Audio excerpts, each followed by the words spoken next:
02 on July 14th, 2025. Welcome, everybody. I'd like to call this meeting to order. And so we're going to start with the land acknowledgement, and Director Watson will read that for us. We honor the first peoples of these lands by acknowledging that the area in which we gather is within the traditional territory of the Stillaguamish tribe of Indians. The Stillaguamish people have inhabited these lands and waters since time immemorial, and their ancestors have remained in this territory to this day. The Stillaguamish people have continued to practice the traditional ways of their ancestors of fishing, hunting, and gathering.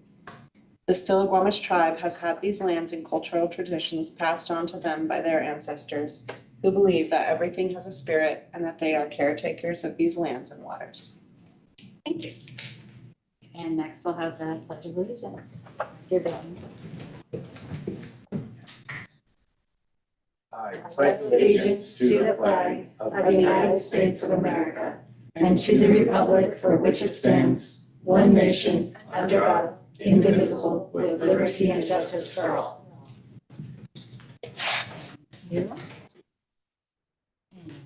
Next we'll have the roll call attendance. Madam Clerk. Director Diamond, Here.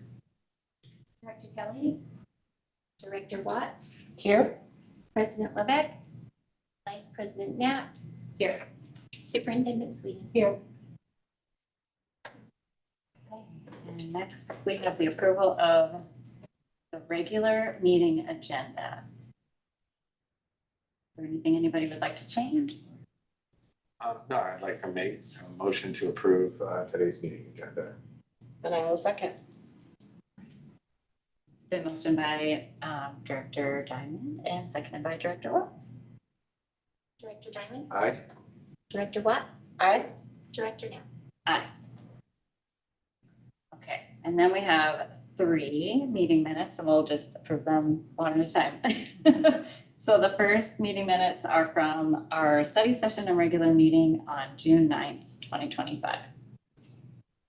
I make the motion to approve the meeting minutes for the study session and regular minutes for June 9th, 2025. I'll second. All right, it's been moved and seconded. Director Diamond, Yes. Director Watts, Yes. Vice President Knapp. Yes. And with that, the next one is a special meeting event attendance to Weston High School graduation, which was on June 10th, 2025. I'll make a motion to approve the special meeting event attendance. I will second that. Thank you. It's been moved and seconded. Director Diamond, Yes. Director Watts, Yes. Vice President Knapp. Yes, thank you. And then finally, we have the special meeting event attendance to the Arlington High School graduation, minutes for that. And that's from June 11th, 2025. I'll make a motion to approve the special meeting event attendance for AHS graduation for from June 11th. And I will second that motion. All right, that one's been moved and seconded. Director Diamond, Yay. Director Watts, Yay. Vice President Knapp. Yay. Thank you. And at this time, we would accept public comments. Do we have any online or any in person? None? Okay. So we'll move on to the consent agenda, which includes the budget and enrollment reports, personnel report, payroll report for June 2025, exempt administrator salary schedule, Arlington Administrators Association, AAA 25-26 salary schedule, warrants, donation from Kent Prairie PTA to Kent Prairie Elementary, AHS Booster Club donation to Arlington High School Band, overnight field trip request for Kent Prairie and President's Elementary, 5th grade students to Cedar Springs Camp for October of 2025, staff out-of-state travel, High Cap liaison to Aurora Institute in New Orleans, minimum basic education requirement compliance, Western Washington University teaching field experience agreement, Grand Canyon University field placement affiliation agreement, Jostens Incorporated yearbook agreement for Arlington High School for this school year, Northwest Career and Technical Academy Interdistrict Cooperative Educational Services Agreement 25-26, adoption of the 25-26 district calendar. And with that, I would entertain a motion. I will meet your motion. I motion to approve consent agenda. And I will second that motion. Right. Been moved and seconded. Director Diamond. Aye. Director Watts. Aye. Vice President Knapp. Okay, I would like to welcome Gina Zutenhorst, Executive Director of Financial Services. Hi, Carl, to talk about the financial highlights of the current budget. Good afternoon. Yes, here to share financial highlights of the current budget as of May. That's too fast. Okay, so this is congruent with the May budget and enrollment reports that were on the agenda, the consent agenda. So talking about our financial health, high level, 2020, can't speak. 24-25 financial positives. We have our community support, we have our educational programs and operations levy and our capital levy. We have compliance with the K3 and PSES staff ratios. Our enrollment growth as of the end of the fiscal year is we're 59 students more than we budgeted for. And we got transportation safety net funds, 84,000. We are anxiously awaiting the culmination of the special education safety net funds for sure to know exactly how much we will receive from the state for safety net for special education. We believe it will be in the range of $700 to $1 million. And fund balance and OSPI financial indicators score that we're tracking and watching as a tool to measure fund balance and that other entities also look at and track us on. That score is projected to increase for 24-25. When we get to the end of 24-25 and we show fund balance growth, that is going to be a major indicator and it'll increase our score. When we talk about the challenges, it is not just about ourselves, it is across the horizon of the state. Many districts across the state are facing financial difficulty. A lot of that has to do with flaws in the state funding model. There's two major tools out there that show that lots of districts are really struggling. So OSPI financial indicator tool lists that 18 school districts are on financial warning. And SAO financial intelligence tool, the state auditor's office's financial intelligence tool, that at the point in time that I looked at that, 75% of the 295 Washington state school districts had cautionary or concerning financial indicators. So the primary areas for state funding gaps for our district, most prominent in special education, but other areas like our transportation department for busing costs, to from transportation, getting kids to and from school. Then also in the area of material supplies and other costs, prominently insurance costs is probably one of the bigger ones that we point to when we talk about that, through no fault of our own. Budget reductions were made for the 23-24 and the 24-25 school years, fiscal years, and we're working to rebuild fund balance. We've done interfund loans to meet cash flow obligations during our low months, especially June and summer. And federal funding, there's uncertainty around federal funding. Here's the financial indicator scores. This just shows you the magnitude when I say that there are 18 school districts that are on what is financial warning for having scores less than 1.75. These are their weighted scores. They're just using different financial numbers to calculate it.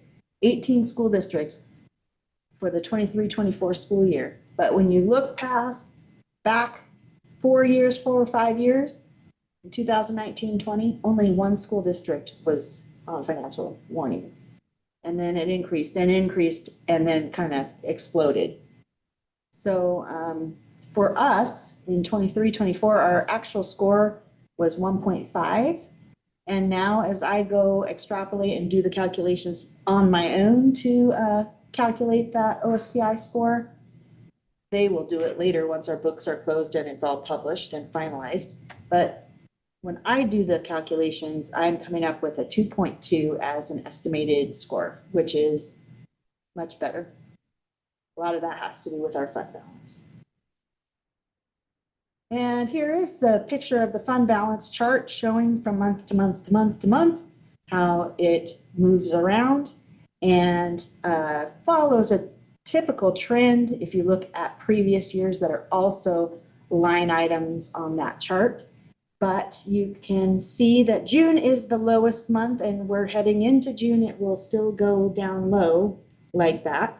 But for May, we were still in the positive for the month of May, and we are starting to surpass where we were last year at this point in time for May.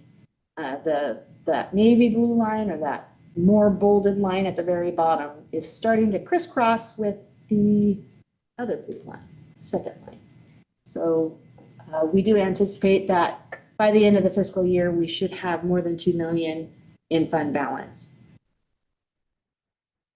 So that is the direction we want to be going. Okay. A status of the interfund loans, just to keep the board apprised and remembering exactly where we were at with our interfund loans. For the resolution 2413 had authorized interfund loans up to 3 million from the capital fund. And so we utilized that from November through February. Cumulatively, altogether, the interfund loans that we had to utilize during those months came to 1.5 million. Plus, and that is fully repaid to the capital projects fund. We don't owe any of that now. It's all paid back, and including the interest, and it was about 20,700 something cents. Resolution 2504 was more recently authorized by our board for 3 million more from the capital fund. And that is to cover our summer months, primarily the month of June. So we estimate that the interfund loan interest would be about 9,400. And that will be repaid by year end with interest and still have a positive fund balance of 2 million about. And I think the next slide is historical, just to keep in mind the conditions before and after the pandemic and that ongoing impact to the footprint of what our fund balance has done and is doing. Keeping that on the presentation should we need to refer to it. And questions?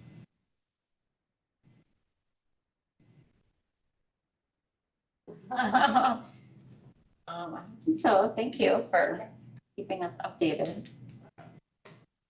I do like that the scary slide is getting a little less scary with the crisscrossing now, so that gives a little bit of hope.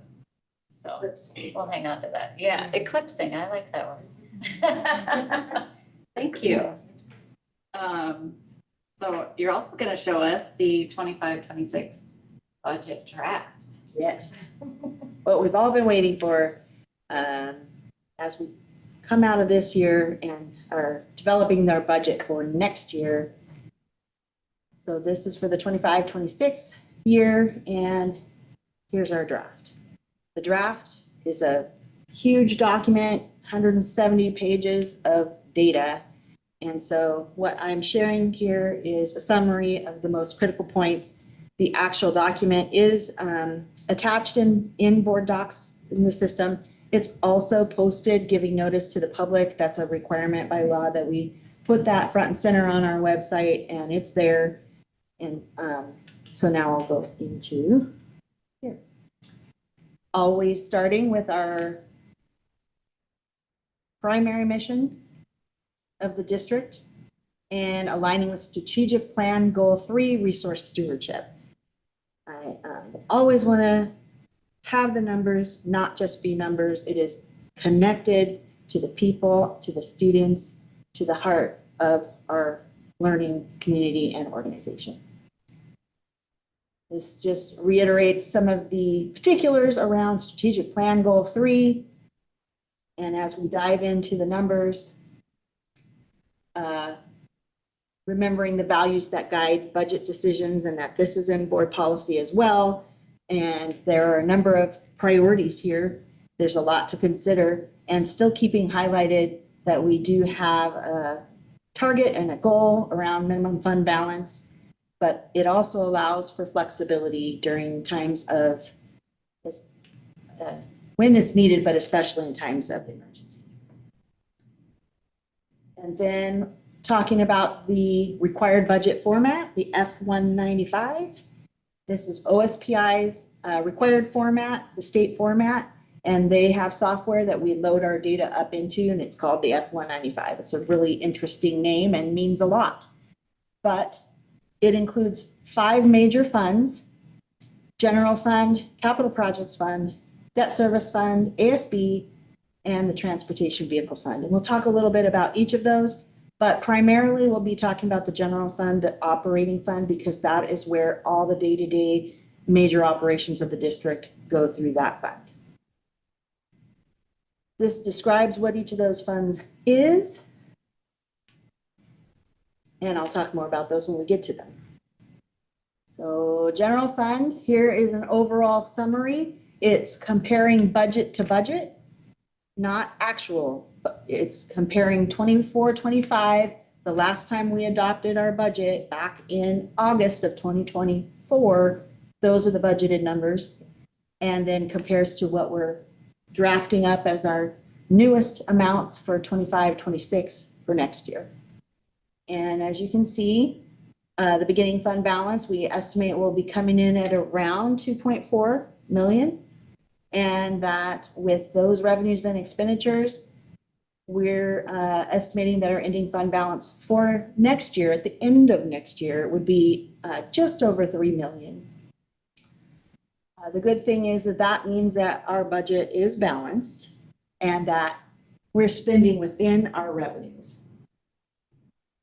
It gives a staff count summary. So you do see that there is a little bit of an increase in our staffing numbers, but recall that that is not new to next year. That is because this is budget to budget. This includes staff that we needed to add during the 24-25 fiscal year. And for example, we needed to add special education teachers. We needed to add paraeducators in staff, and that is primarily what is making up those increases. And then enrollment. This shows, I did include an actual column for perspective. So for 24-25, our estimated enrollment that we approved in our budget was 5,495. And our actual enrollment for 24-25 is 5,545.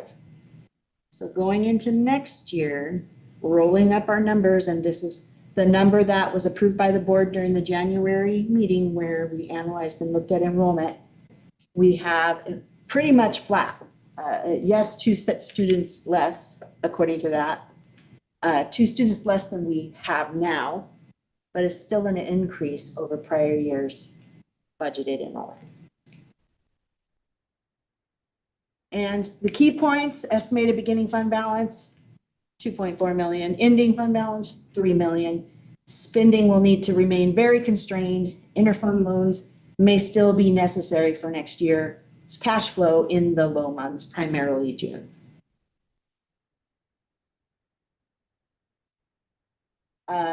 The excess levy summary for general fund, when we say our EP&O, that levy is 13.7 million that we will be levying for the 2026 calendar year. And then for the capital levy, same for the 2026 calendar year, it's 6.492 million. And that is as authorized by the voters on the ballot. And those revenues are built into our revenue picture. Here's a simplified look of our revenues that we estimate for next year, the pie chart, and the percentages. The puzzles haven't shifted very much.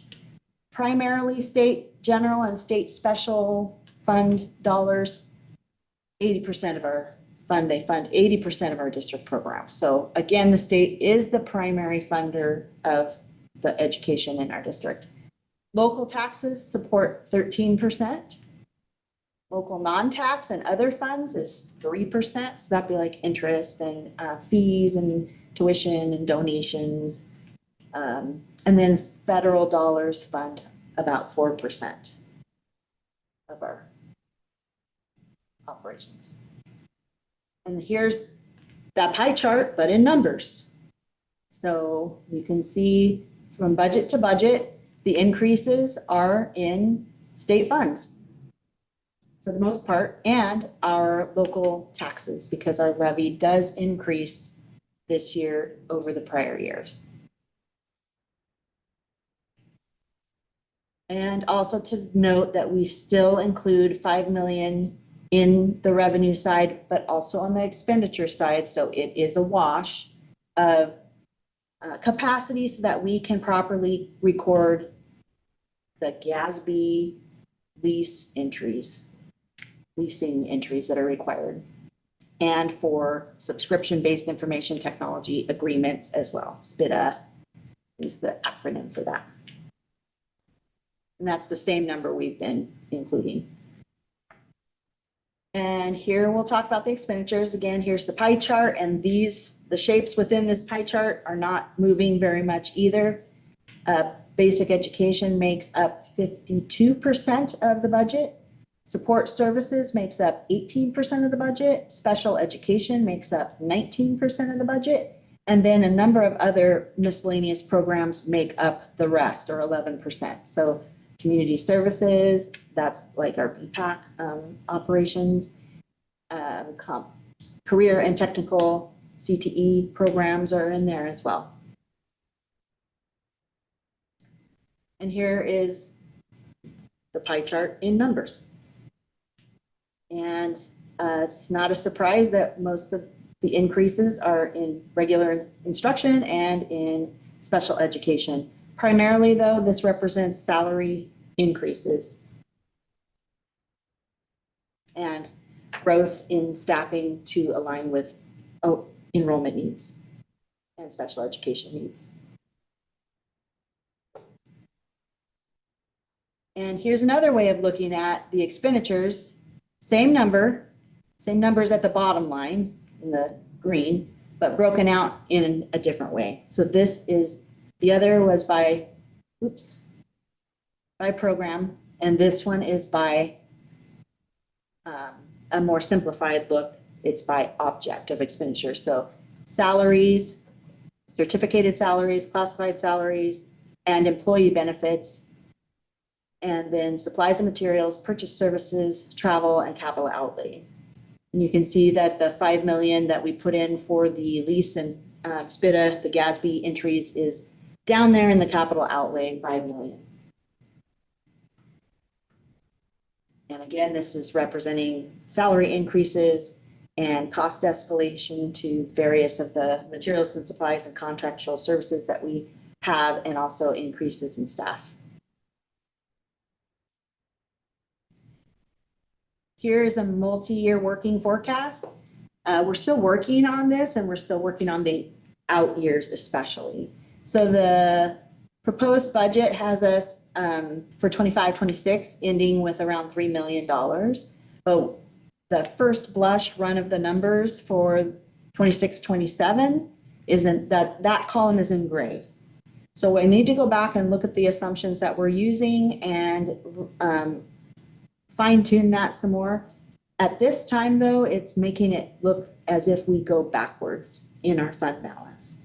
So what that signals to me as well is that we have further action necessary in order to control and stay within what we can do for 26-27. And I'll still be working on the 27-28 and 28-29 out years. But the tools that we use for that, again, are very high level as well. And there's a lot of things that can change and factors that we don't know that would affect those numbers. So before I begin talking about ASB, I'll take a pause and have a moment if there are questions. And this is a draft, so I'll be back with it again. Have you ever had it in the past where, because that was a pretty big difference in the ending fund balance between 25, 26, and 26, 27, the gray one? Yeah. Have we seen that before? Okay. Yes. Yes, but we have work to do for 26 Yeah. and 7. Okay. Yeah.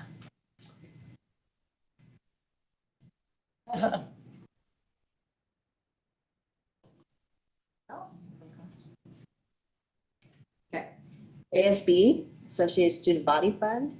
This is about student government, and a primary acronym that's used when we're talking about what are allowable expenditures for the ASB is it cultural, athletic, recreational, and social. So we talk about that a lot. Everybody who works with ASB should know that CARS acronym.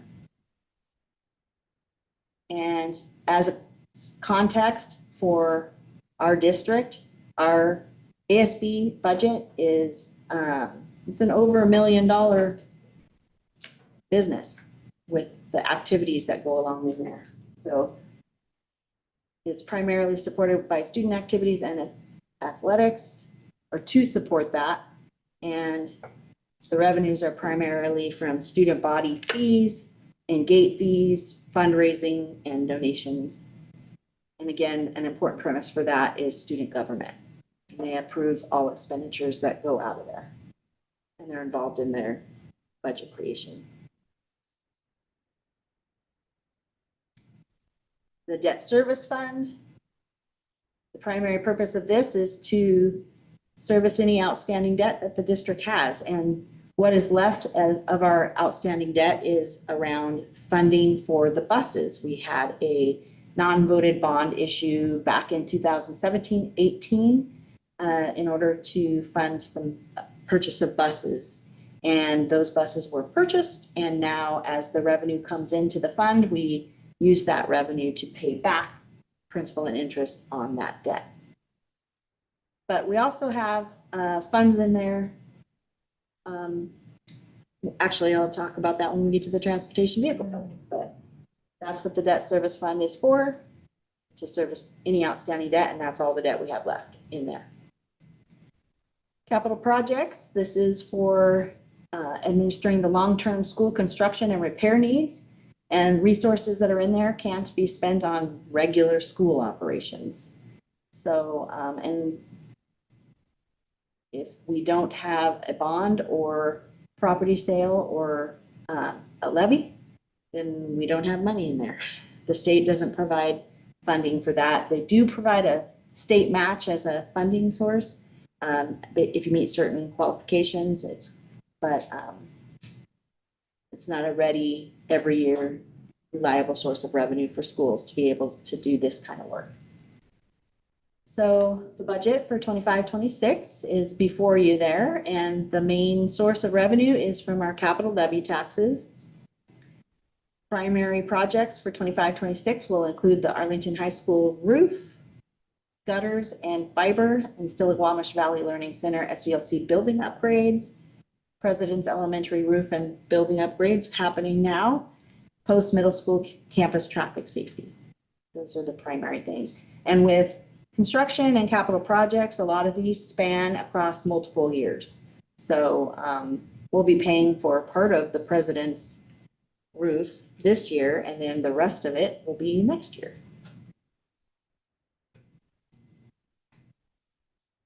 And now our transportation vehicle fund, and this is the last fund.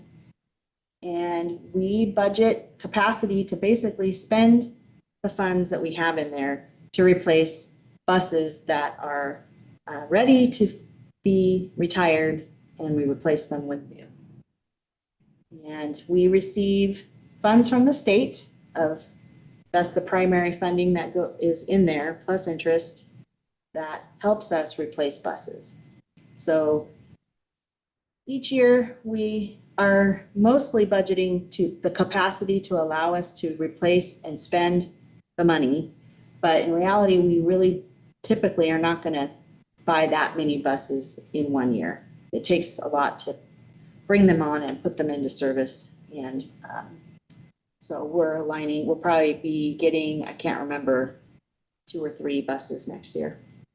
But sometimes we have unknown circumstances happen as well, like if a bus is in an accident and is totaled, then we would need to purchase a new bus out of our transportation vehicle fund. So that's why we budget capacity to do that. And just the budget process timeline, this is a draft. We're still fine tuning. And we'll be back with the numbers again on the August board meeting. We have a public hearing for that. And following the public hearing, we will propose a budget resolution, which would be considered for adoption for the next year's budget. And by law, must be adopted by August 31st. And after that, we submit to OSPI and they put it in the catalog.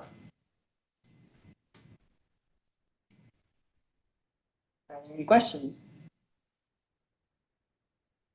I was just wondering, so we adopted the 31st of August, and then with some funding things that are still up in the air, I guess those wouldn't affect until, I'm wondering if those do affect, then do all school districts then need to like rework their budgets, or how would They that? could, they would potentially, but it wouldn't need to be brought to the board in this capacity. Okay, It would be internal. okay. Yeah.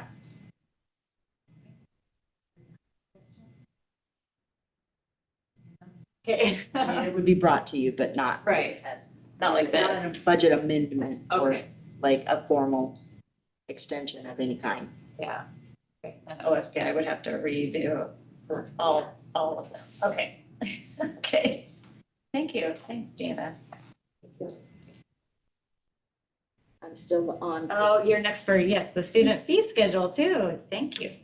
All right, here to represent for board approval, the 25-26 student fee schedule. So we have board policy and procedure 3520.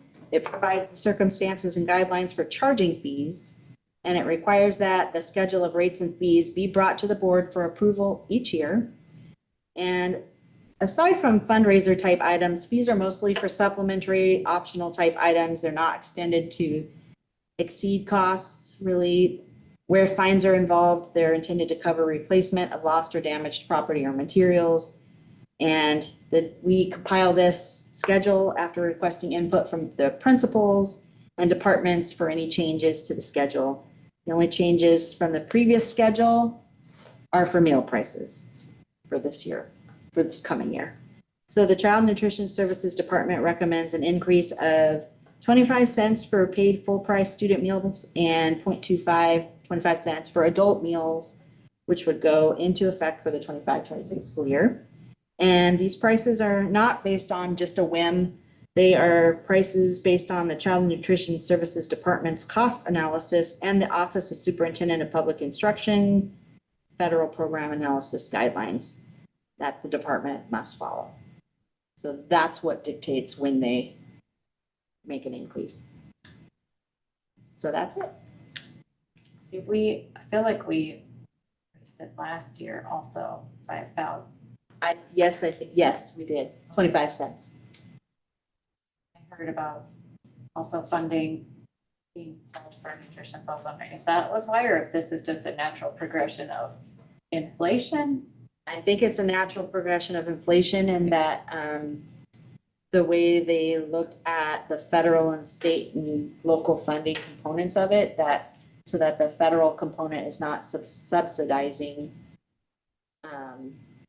the paying cost of meals. The Child Nutrition Department said that these increases will only really impact Haller, Post, and Arlington High School as the elementaries qualify and SVLC and Weston they're basically free for everything. Based on House Bill 1238 and community something provision, CEP.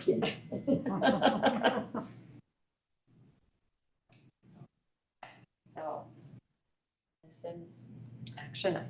Does anybody have any questions or to entertain a motion? I'll make a motion to approve the 25-26 student fee schedule. I'll second that motion. Okay, thank you. Been moved and seconded. Director Diamond. Aye. Director Watts. Aye. Vice President Knapp. Aye. Thank you, Tina. Okay, next up, we have withdrawal prior to graduation annual report, referring to policy 3123, and this will be Dr. Sweet. Share box.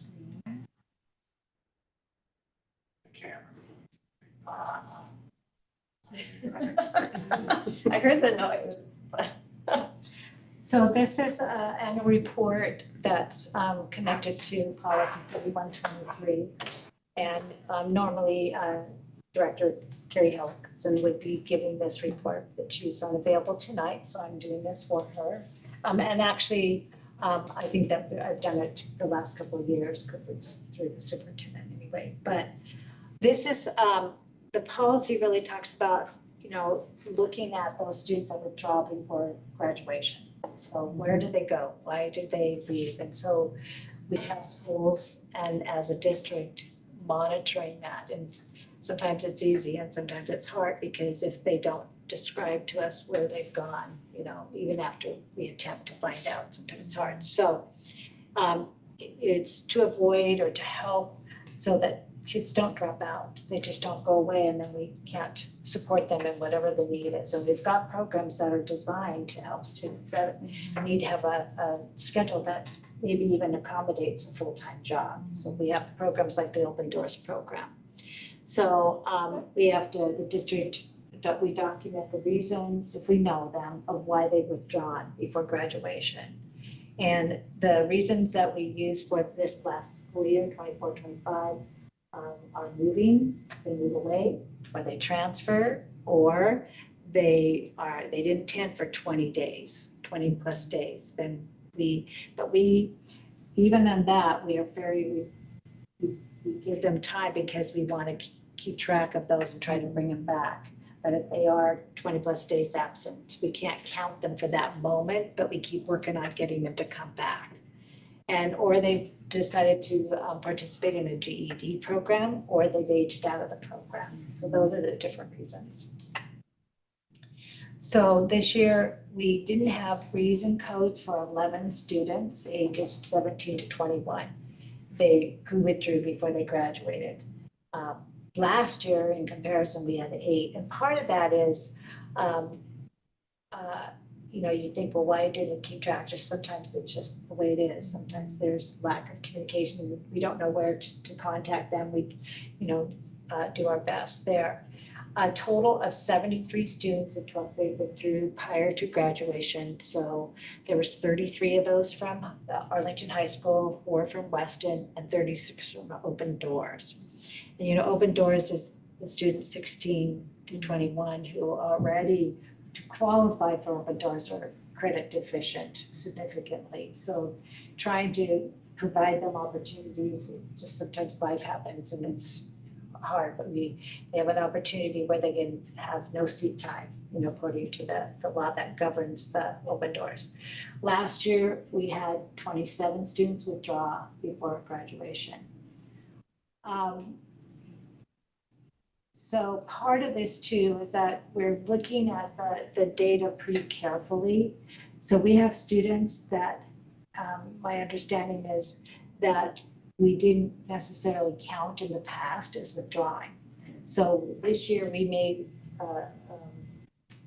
intentional effort to count those that were not there for 20 days and then we had to withdraw them. But eventually we counted those. So we started to be more specific about really saying who withdrew, even though we hope to bring them back.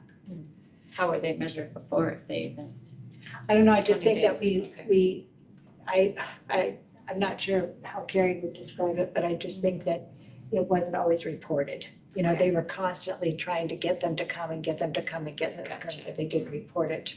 And it's up to the schools to report this. So we have to do a connecting job with them to, communicate. And Brenda actually keeps the record of and I think the registrars send you that information or code it into Skyward.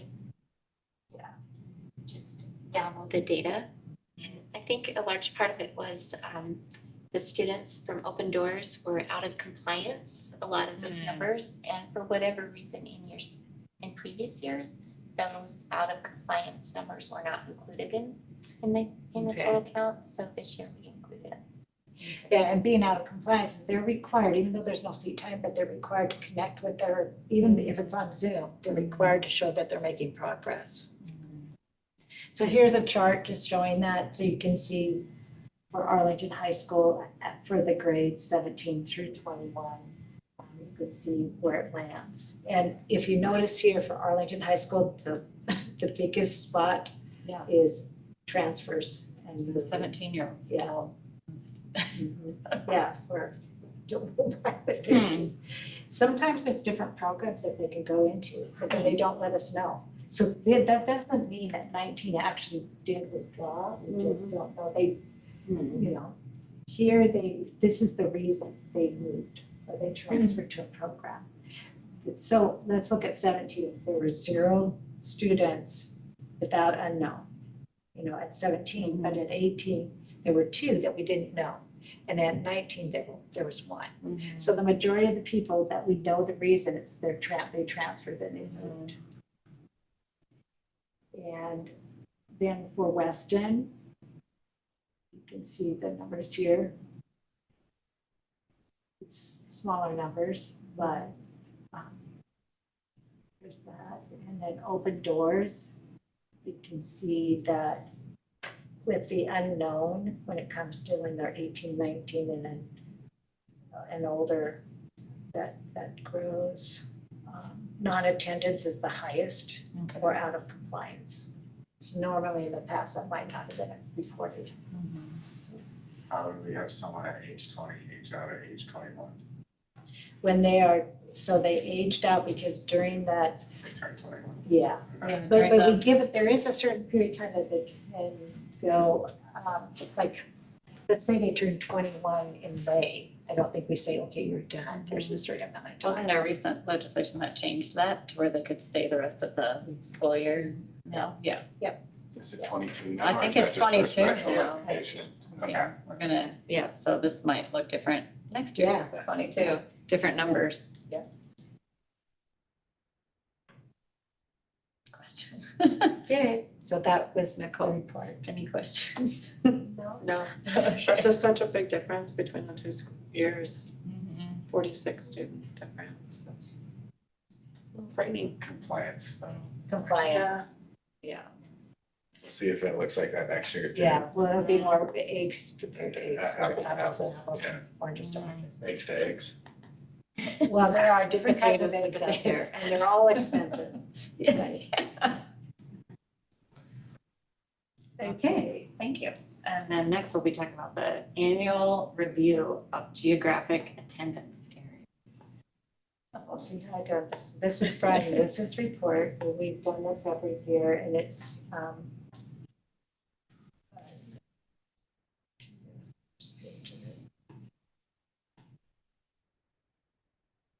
so,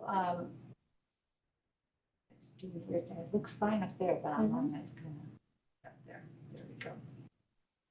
So this is from an annual review required, or at least present to the board annually about geographic areas from policy 3130. And so in this report, I'm going to talk about the sources of data that we use, the feeder school structures, the boundaries, and what do we want to see for the future? Where are we headed? So the policy requires annual review.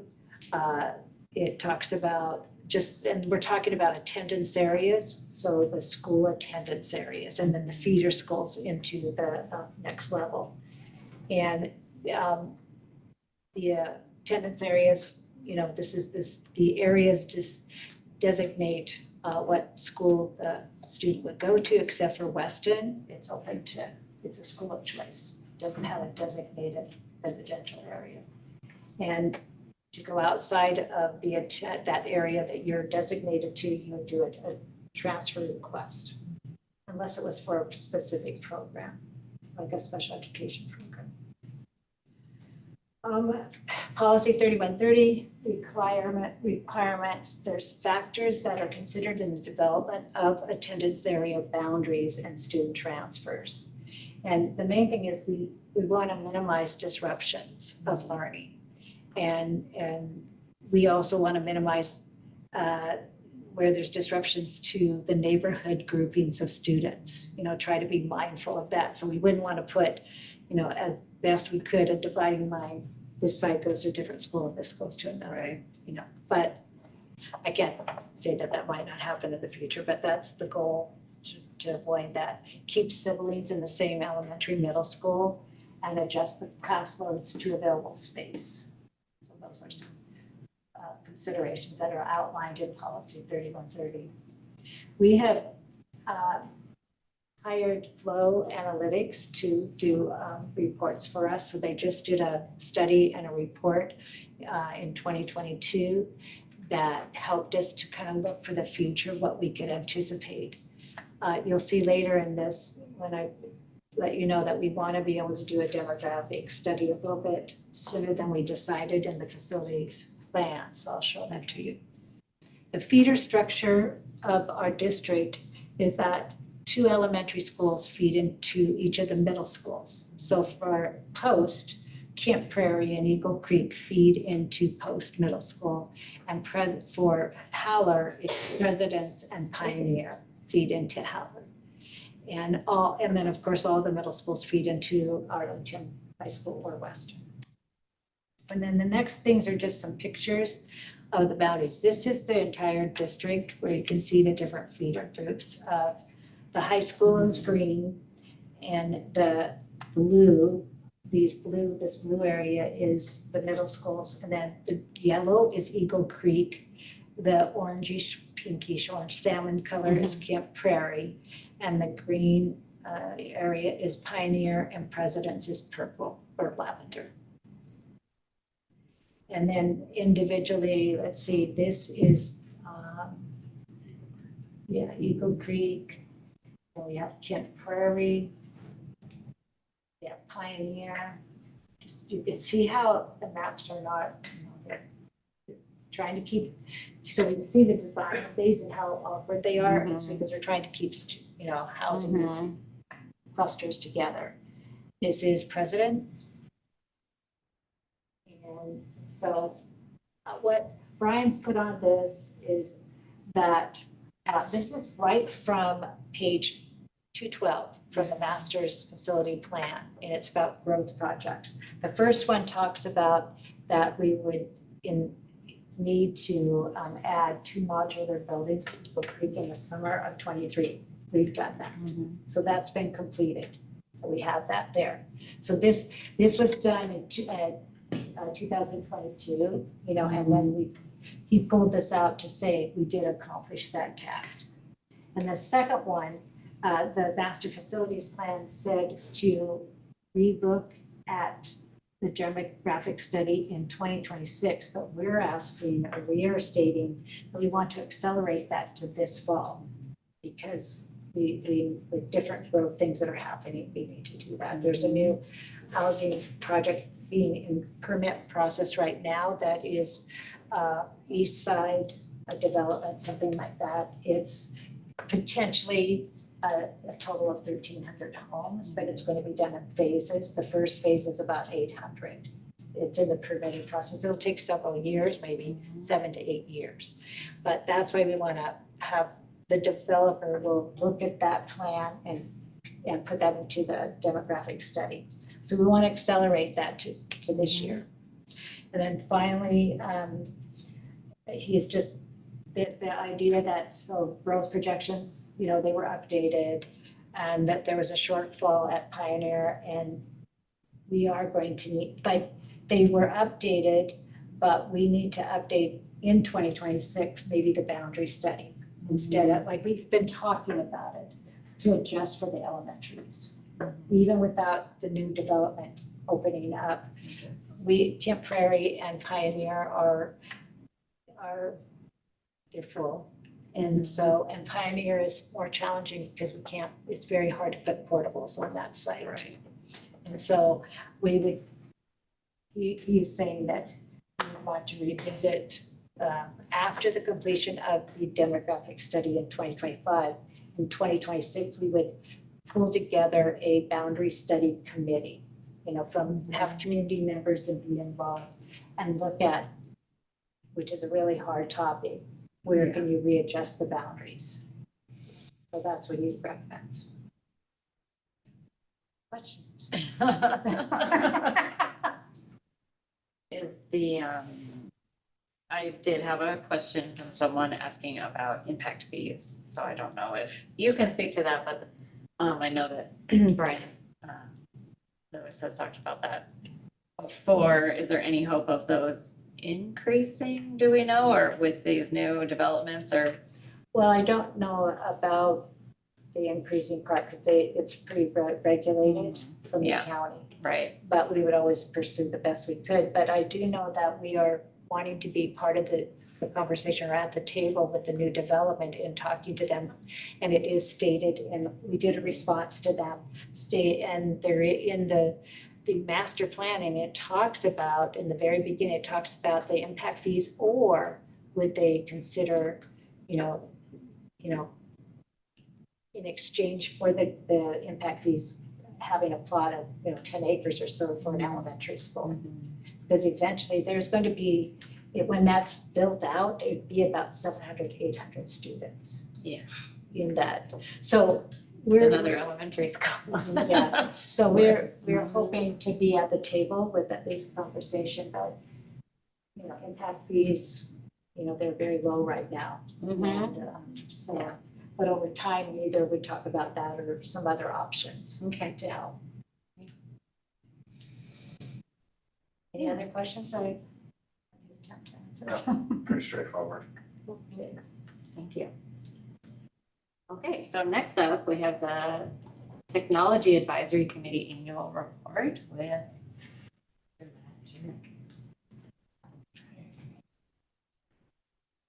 2 hats tonight. Slower than I usually do. Good evening, directors. Right. Okay, so tonight I'm here to report on the progress of the Technology Advisory Committee. We met 5 times throughout the past school year, and our deliverable to you tonight is a provisional technology plan.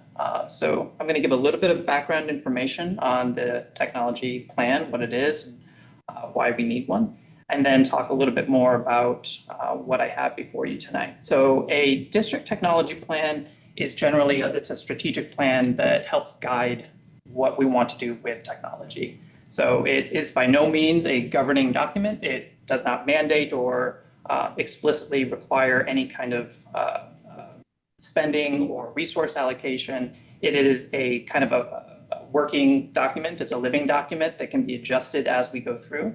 But it helps everybody get on the same page to understand what are our goals around technology, what do we want to be accomplishing with it, and how, generally speaking, are we going to get there. And so where we are with our current technology plan is it expired in the 23-24 school year. And our initial idea was that we would have a full 3-year plan to present to you. But if you probably saw, we had a lot of fires, metaphorical fires around technology over the past 18 months. So we had the new network that had to go in. We had some staffing issues that we had to address. So long story short, we had to kind of back burner the technology plan for a little bit. We brought it back this year with the Technology Advisory Committee with the full intent that we were going to have another 3-year plan to present to you tonight. We got to about the 3rd or 4th meeting and we realized that this was a little bit bigger and we wanted to be able to give it the room that it needed. We wanted to make sure that we did this right, that we sought enough stakeholder feedback so that it was worth our while to present a 3-year plan. And so what the committee came up with instead was what I have for you tonight, and that is a provisional plan. So this is kind of it's the skeleton of what we've put together. Basically, we're outlining our 5 key goals that we want to accomplish with technology, with the idea that for the 25-26 school year will be a fact-finding year. So we'll be working with stakeholder groups much more in depth. to add some meat to these bones. So that's where we are. And so our goal then is that this time next year, I'll be standing here and I'll have a full 3-year plan for you with lots of the aforementioned meat on the aforementioned bones. So the full plan is in your board packet. The key that I just want to go over with this is the goals section. And so we've identified 5 key goals that we want to accomplish with technology.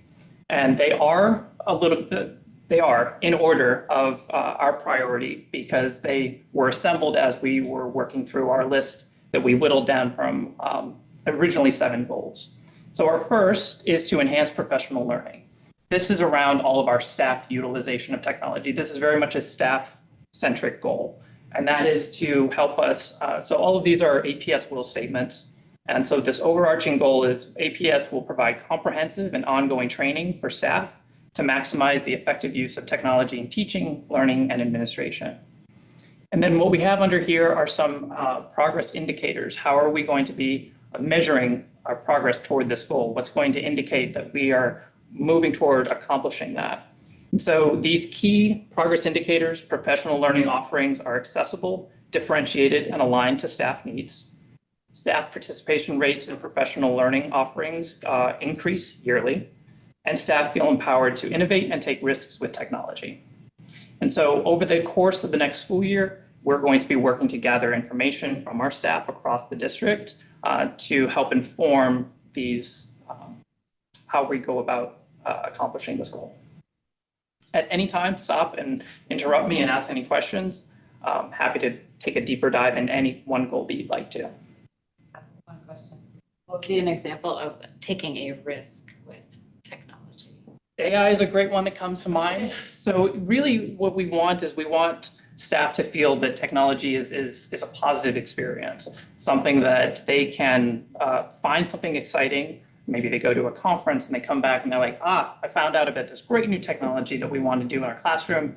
I would like to do that. So it's kind of breaking down the barriers of anxiety around technology so that staff are excited to use it and therefore hopefully using it more to innovate what they're doing in the classroom.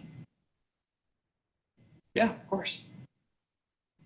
Okay, the next one we have is to advance digital equity. So with this, APS will ensure that all students have access to devices, high quality digital tools, and reliable internet, regardless of their socioeconomic status, background, native language, or abilities. And this is a very student-centric goal. So as our first one is very staff, this is student-based. So our progress indicators toward this end, that our digital learning resources are accessibility compliant, staff are aware of and able to leverage adaptive technology resources, and adaptive technology resources are accessible to students. So this can be across the board. This is not necessarily for special ed students or multilingual students. This can be for our HiCap students. This is for our gen ed students. It's to ensure that all of our students have access to technology that is best suited to their learning needs.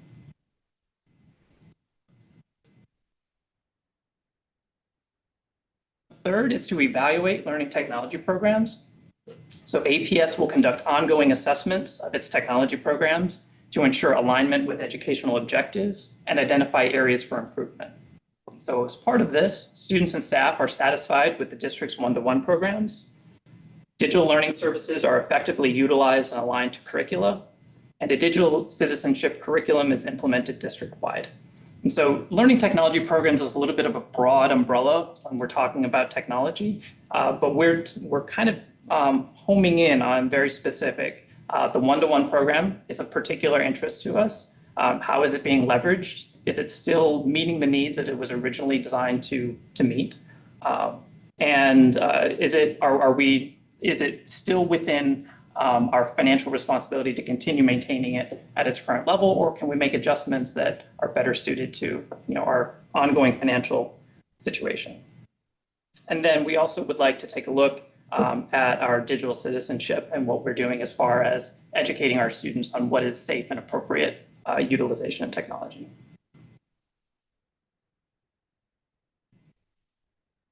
Okay, number 4 is inspire innovation. APS will explore and implement innovative technologies and teaching practices to enhance student engagement, creativity, and real-world problem-solving skills. What we're looking to do with this, we have 2 progress indicators. These are a little bit more, I don't want to say loftier goals, but they're definitely beyond the scope of kind of a maintenance or evaluation. The first is a STEAM to a CTE pipeline is developed, and I'll talk a little bit more about that. And the district has clear, reasonable policies and procedures governing AI use.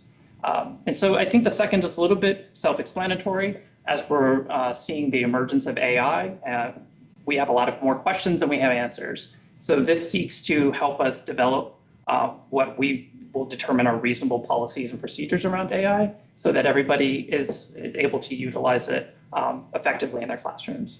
But the first part, so is STEAM to CTE pipeline.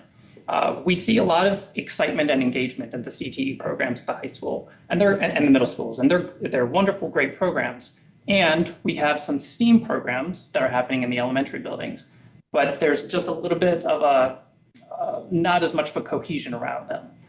So what we're hoping to do is see if we can build a kind of an on-ramp to CTE where we can connect the cool work that's happening in the elementary buildings to a CTE program in the middle schools and high schools so that we can kind of see a continuity, but that we're also building on those skills that are very 21st century focused.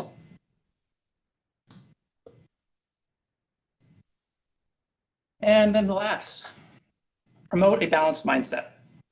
APS will promote responsible and balanced use of technology to support student well-being, academic growth, and ethical digital citizenship. And of this, our indicators will be that technology integration is balanced and intentional.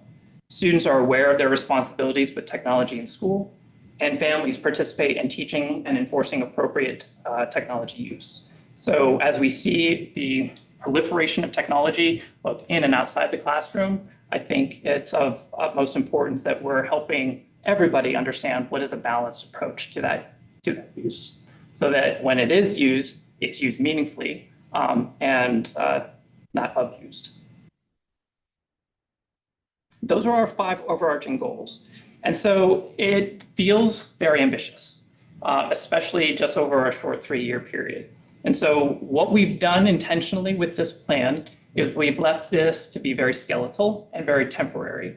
So the next year's Technology Advisory Committee will be tasked with looking over all of this and determining as it moves throughout the year if priorities need to be set, because we don't know until we start engaging our stakeholders as to what is really feasible and what's not. So as we move through that process, we'll be able to tailor that and pare back if we need to pare back, or focus in if we need to focus in. That's our goal. But this is very much just a check-in, if you will, with you. And so this provisional plan, our goal is that if you feel that this is a positive direction that we're moving in, that we get your approval on that, and that gets us a little bit of a go get them for next year. Does have any questions? Comments? No, I think it's a good direction. I was thinking about for goal 4, you said it was lofty, but we saw some coding with those robots in the library at Eagle Creek, and I was like, there are opportunities there of what's happening. There's very cool work. Cool, but it would be really great to have them connected, because I think that there is a lot, I've heard it from many families, moving from elementary to middle can be a really hard adjustment, so technology can support that. And even between the elementary buildings. So this is one area where we don't have kind of a district approach to its consistency. So if we can find a way to establish what's a great STEAM program for elementary, that's step 1. And then maybe we can make sure that we're replicating that at each of our buildings so all of our students have access to that. Because 2 elementary schools are going to each middle school, so that you have Exactly. so many different levels. It could be vast. Yeah. Right. And our middle school computer science programs are different. So finding some way that we can unify our approach to STEAM and technology education in general, I think will help connect us so that we have a really great program K through 12. This is an action item, right? Okay. Yeah. Oh, did you, sorry. No, it is. And just I wanted to say, like, you know, in it's ambitious and it's comprehensive. So this next year, as they look through it, then when it comes back, it'll be refined to what the Yeah. focus will be. So, And even in its finished form, even the 3-year finished, once you approve next year's, again, it's not a binding document. It does not commit us to any funding or anything of that nature. It's very much for guidance Thank you for purposes. clarifying that. Yes, Yeah. yes, you're not signing anything away right now. All right. If there isn't any further questions, I would entertain a motion. I'll make a motion to approve the technology advisory committees. And I will second. Thank you. Been moved and seconded. Director Diamond, Yes. Director Watts. Yes. Vice President Knapp. Yes. Congratulations. Thank you all so much. I'll see you in a year. I'll see you sooner than that. Yeah.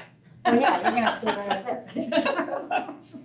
Okay, so now we're gonna enter the portion of the meeting where we're gonna talk about second readings for four different policies that we can see. So we'll start with the second reading and adoption of board policy 2020, which is course design, selection, and adoption of instructional materials. Yeah, and I'm presenting this for Carrie, and there weren't any other changes for this particular one, 2020. So I think it's pretty straightforward, just refreshed and realigned with WASDA's recommendations. So I think. Okay. Does anybody have any questions or suggestions? Okay. Yeah, second reading, so we will be entertaining motions on these next four policies. I'll make a motion to approve the second reading and adoption of board policy 2020. I second that motion. Thank you. The motion's- Director Diamond, Yes. Director Watts, Yes. Vice President, yes. Okay, so then we'll move on to the second reading and adoption of board policy 2021, which is library information and technology programs. So I'm presenting this for Carrie as well. The last meeting, we discussed a certain sentence that was in just after the first paragraph. If you could scoot it up a bit. I don't see it crossed out, but we took it out. The sentence said the district's library and technology programs are staffed by teacher librarians. And we had talked about the idea that we might need to say that that's elementary because it only applied to elementary. Well, we decided just take it out because why state it?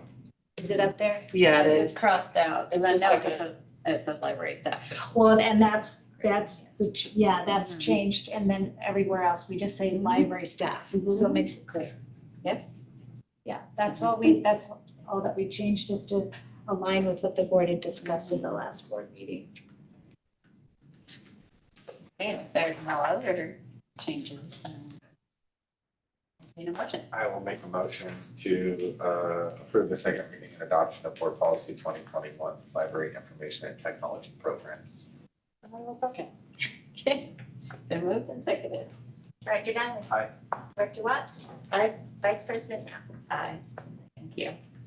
Okay, now we get to see Gina again for the second reading and adoption of board policy 3520, which is student fees, fines, or charges. Yeah, so second reading of this, again, it is for, in response to the recommendations from WASDA around making sure our policies are up to date with what the laws behind them are. And this one, there weren't any changes or suggestions, but it was for withholding diplomas for property damage.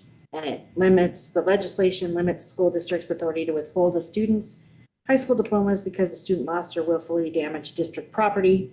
And specifically, it limits withholding a diploma to when damages exceed $1,000 and requires school districts to release a student's withheld diploma after 5 years or until the amount owed is less than $1,000, whichever is earlier. And additionally, provides that district must credit the monetary value of a student's community service towards damages, whatever minimum wage is, greater, local, or state. So school districts have to facilitate easy access to information about withholding diplomas and publish that information on their websites. So that we make sure that that is in the policy, and we really don't have this happen. I don't know of any of it happening for our district, and we haven't been withholding diplomas. So, but if we needed to, we have the appropriate policy in place. Okay. Thank you. Would entertain a motion for this one. I'll make the motion for the second reading and adoption of board policy 3520 for student fees, fines, and charges. I will second that motion. Thank you. It's been moved and seconded.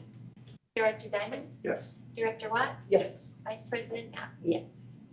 Thank you, Gina. All right, and the last second reading and adoption tonight is board policy 6700, which is nutrition, health, and physical education. So I am presenting this for Executive Director Brian Lewis. And really, this is to align this policy with policies that that the board approved in January.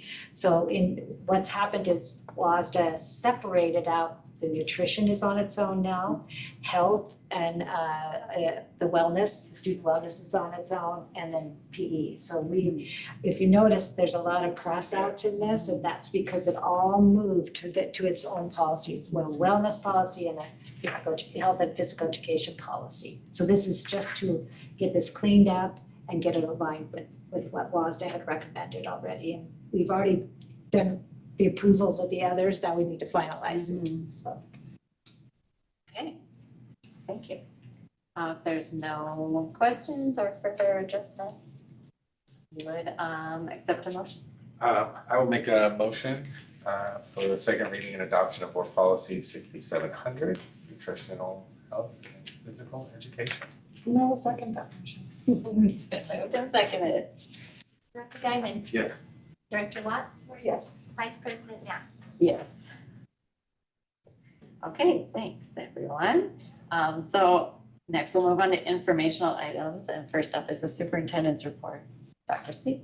Thank you. I would like to publicly thank Matt Jurek for the signs that he has created. If you notice in the front, These are they're so awesome, so people can actually read online too, and when they're in the meeting, who each of us are. So thank you, Matt, for that. Appreciate that. I also want to publicly thank the bus driver, the staff, everyone that participated in the 4th of July parade, where we had a bus and they decorated the bus, and the picture of the group is online on our website. But I want to thank them for taking the time to do that. And we have the cool bus that's out and going throughout the community, and that's awesome. You know, the kids can connect, and I saw it parked here the other day with students and families lined up to get connected there. And then finally, we have our projects going on, the new roof for presidents, and working each day, and it's moving through that process well. We also have work taking place at SVLC. So a lot of things going around the district during the summer. Thank you. Thank you. Next up, we would have the legislative update and discussion from Director Kelly, but she is absent this evening, so we're gonna move past that. So next is comments from board members, all three of us. Director Watts, would you like to start? So far, just enjoying the summer vacation. I will say, I watched the video of me giving Lucas his diploma, and every single one of the board members were watching and clapping. And that just meant a lot to look at the background and go, oh, we support each other so much. So give me a very good feeling. And just looking forward to another month and a half before he goes north to Western. So I'm kind of ready for Jacob to go back to school, because he's, always saying he's bored, so. But it's been great. The weather finally changed. Summer. Thank you. Just also enjoying summer.